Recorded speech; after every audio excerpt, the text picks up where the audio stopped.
Welcome home. Well, hey, it's on TV, so... Hi, Mum. Welcome home. Thank you. A world tour. You've been away from Britain for 2.5 months now. Yes. And all these fans are going, where have you been? What have you been doing? I mean, we just saw there that video clip, and you were saying that that was actually filmed at one of your concerts. Yeah, that was in Toronto. And actually, well, it was 2 live shows actually put together, you know, slotted together. But what I was saying was that, you know, it wasn't a set-up job with the audience and paid people to come in and things like that, or us doing studio work. It's quite unusual for Duran Duran to do a performance video like that, because you normally do all these basically, I never understand. It's funny you should say that, actually, because two years ago we said we'll never, ever make a live video. We'll never do that. You know, that was one of the things we really sort of had to stand up against. But having said that for so long, we thought it was about time we went back on our word and did one. So we did. But we tried to make it a bit different from everybody else's, you know, put some extra bits in that little effect. I don't know if you've seen the wave that comes over the audience. Yes, we saw that. And the guy looks up and gets a bucket of water in his face. So some good comedy moments in there as well. Oh, absolutely. So there's some fun in your music, because you were getting fairly serious about things, weren't you? With Union of the Snake, which was the last record, it was all fairly deep stuff, wasn't it? You were getting very serious about life. Is that a phase that the band goes through? As serious as one can get in a pop group, I suppose. Yeah. Really, you can't get too serious. I know some people do get very serious, but in a band like us, 5 guys who keep jumping on you, sort of mentally and physically, you've got to keep a sense of humour, otherwise you go a bit silly. 2.5 months away from Britain, do you now have a different view of Britain? Well, I came back on Thursday, and it looks very different from inside than it does from outside. I'm not quite sure what it is. I know I'm glad to be back. It looks much better from being inside than what, you think outside. Our image out abroad is not as good as the image we've got of ourselves? No, it's not that good at the moment, actually, no, it's not. But you're not deserting us? Absolutely not, absolutely. No, I mean, we've been walking away from the bloody flag for you. You can say bloody on the BBC, can't you? Occasionally you can, yes. We can always edit it out when it comes to the actual transmission of the show anyway. We've had loads of phone calls about you, so we'll go through those later on. We also have Gene Pitney here this morning. How do you Congratulations. do? Simon Le Bon, who is in fact a Duran Duran fan, he was telling us earlier on as well. Hi, nice to meet you. You too. This is an amazing meeting across here. 20 years of pop the music. ocean. Yeah. We were just talking a minute ago about the image abroad. I was just whispering to Gene, I've got a bad image abroad, and he was saying he didn't think so. Well, England? I wouldn't say it's a bad image. I don't think it's we're sort of seen abroad as good as it really is here. You know, people think, oh, it's the country that's, you know, collapsing, the one that's going under, you know, the one with all the political trouble, the one with all the industrial trouble and everything. And there's actually, having been in America, I see a lot of problems happening there and beginning to happen, which are following on very much the kind of problems we've had here over the last 10 years. But you as a British group have gone in there and done wonders for the British music industry, certainly, but for Britain in that sense as well. Boy George, too. Let me say it for them, because they've done a fantastic job. They've had an unbelievable success. I mentioned before you came out about the first video and MTV. I think really it's historic. Yourself and the group, I think, were the first entity in music to ever create a completely successful image purely by virtue of a video. Yeah. That video on Hungry Like the Wolf came out on MTV. I was doing an interview, and the guy asked me what I thought of Duran Duran on MTV. I don't get cable. I won't get it for another 2 months. I live way out in the woods in Connecticut. Oh, yeah. So I had no idea what he was talking about. Shortly thereafter, I learned.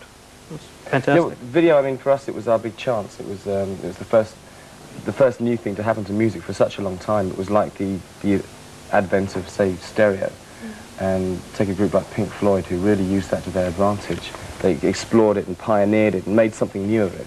We saw video come along and thought, hey, come on, chaps, we can do something with this, because everybody else was doing the straight live video, or they were putting like pictures of Mickey Mouse to their music, which had nothing to do with the songs at all. So we thought, let's go off on location for a start and do something.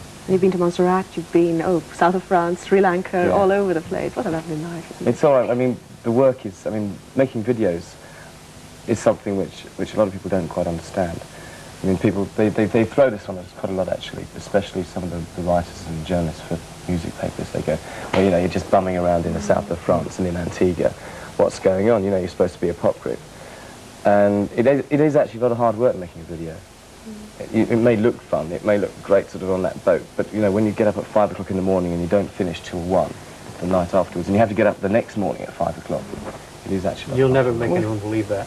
Oh, It's not hard work. I'm trying, it's hard. We'll try that later on. 25 years later, I'm We'll telling try you that later on. Delighted to see you back. Thank you for coming in this morning. And more questions to Simon Le Bon coming up later on. But right now at 8:17, let's take a look at what's coming up next as the new Austin Montego hits the... Rushing around moves backwards into your signs. So Aries, it could be good for communications, but think and look before you leap. Okay. Now, these two, we just got to quickly say here that these two gentlemen, Simon Le Bon and Russell Grant, met many years ago. This is a first. Tell us a story, Russell. Darling, it wasn't many, it was 7. All right. It was at the Cambridge Theatre in Tom Brown's school days, and Simon was down one end in the chorus dressing room whilst I was playing a lead. No, I don't believe that's not the truth. It's true, yes, it is true. You were in the chorus and he was the lead? Yes, and things haven't changed. Well, no, except he's getting hit records and you're not. Well, it's untrue. You know I had a hit. I got to number 43 in the charts on the island of Guernsey. Well, talking of superstars, let's move right along now because we have Simon Le Bon with us live in the studio this morning, but another British superstar arrived back in the country just last night. Boy George flew into London last night after Culture Club's sellout American tour. And as Mary Pett discovered, it wasn't a minute too soon for his devoted fans. Arriving in a foreign country at night is always bewildering, but the confusion on the faces of last night's Concorde passengers had to be seen to be believed. They were met by dozens of breathless Boy George fans, dressed just like their hero, all waiting to welcome Britain's most outrageous export home. Some of the 40 or so culture vultures had been camping in the terminal for days. Earlier in the day, they'd welcomed the other 3 members of the band home from their sellout American tour, but George is their idol, and they were clearly still suffering from a severe case of nearer Boy George to thee. So how long have you been here then? Well, I stayed here all last night and half the day before, and staying here all tonight. Hopefully to get a few pictures of George. I save up my money to come up here all the time, and I always seem to miss him. So, you know, I just hope I get a few pictures. That's all I really want. Which of you are the Boy George fan then? Both of us. Both of us. Do you actually know each other? Yes, mother and daughter. So what are you doing here then? You're a bit... Well, obviously, I like him. So When did you get when into she Boy said she was George? coming to see him come in, I said I'd come with you. And we both came yesterday about 10 o'clock. We was here all day yesterday, all night. The two of you together? And then we thought we had to go home and have a brush up, and we're back again tonight. It wasn't exactly difficult to tell the girls from the Boy Georges, but the hardcore Culture Club fans soon stood out. This is the A-team who travel around Britain and Europe to see the multicoloured megastar wherever he's on tour.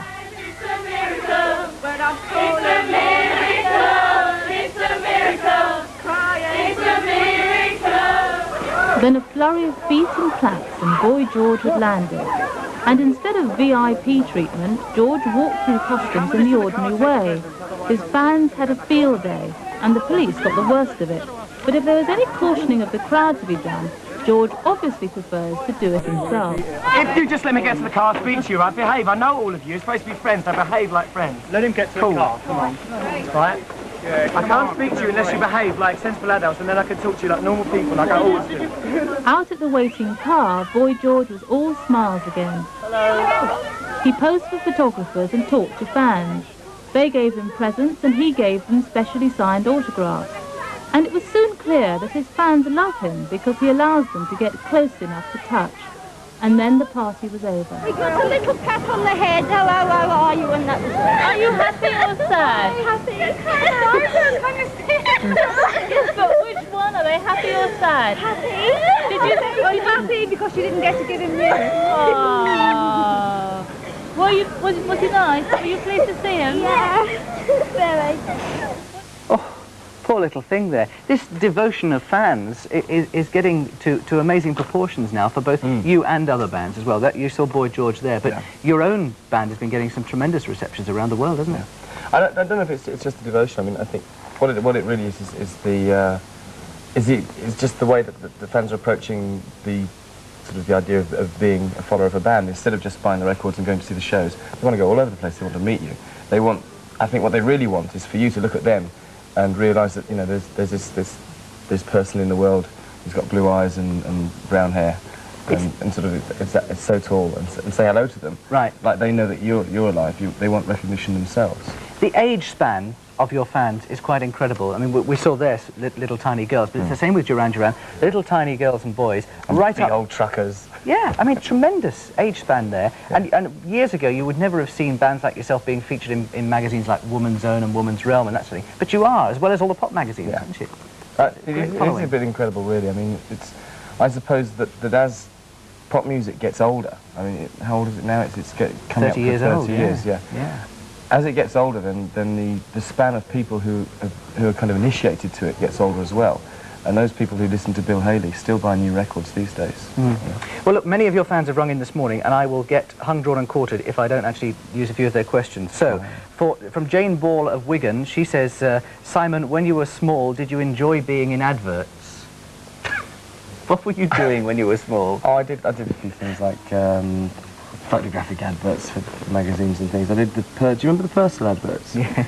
The kid with the white shirt and the kid with the grey shirt. Which one were you? I was the one with the grey shirt, the not so clean one. Did you enjoy it? I can't remember, actually. I can remember getting very hot under the studio lights and things like that. Got you used for today, yeah. But it's good fun doing things like that. Joanne Whitlock from Gwent, Joanne Whitlock. Is it true about your American engagement? Now, this is referring to your love life. Here, is it? Simon? I think she's got a bit confused. You are engaged to a Canadian. I was going to say, if there is any truth in this American engagement, the Canadian engagement is going to get very upset. But you are still engaged? Yeah. There's no problems there at all. There's a story in one of the papers this morning saying that you are still engaged. There's plenty of paper stories, you know, in papers about things like that. It's funny, actually. I mean, as the more you succeed, I think, in business, in the kind of business we're in, the more people want to know what's going on, you know, behind the closed doors, sort of thing, which makes it a very odd business to be in, because your private life suddenly becomes of great public interest, and it's something which you're not used to, you know, you're not prepared for, really. No, and you like to keep it separate as well. I will press you no further on that. I will say thank you so much for getting up early this morning to come in and see us. Congratulations on the highest new entry in the charts this week. Thank you. And many more years of success for Duran Duran. Simon Le Bon, thank you very much. Thanks very much. Thank you. Thanks.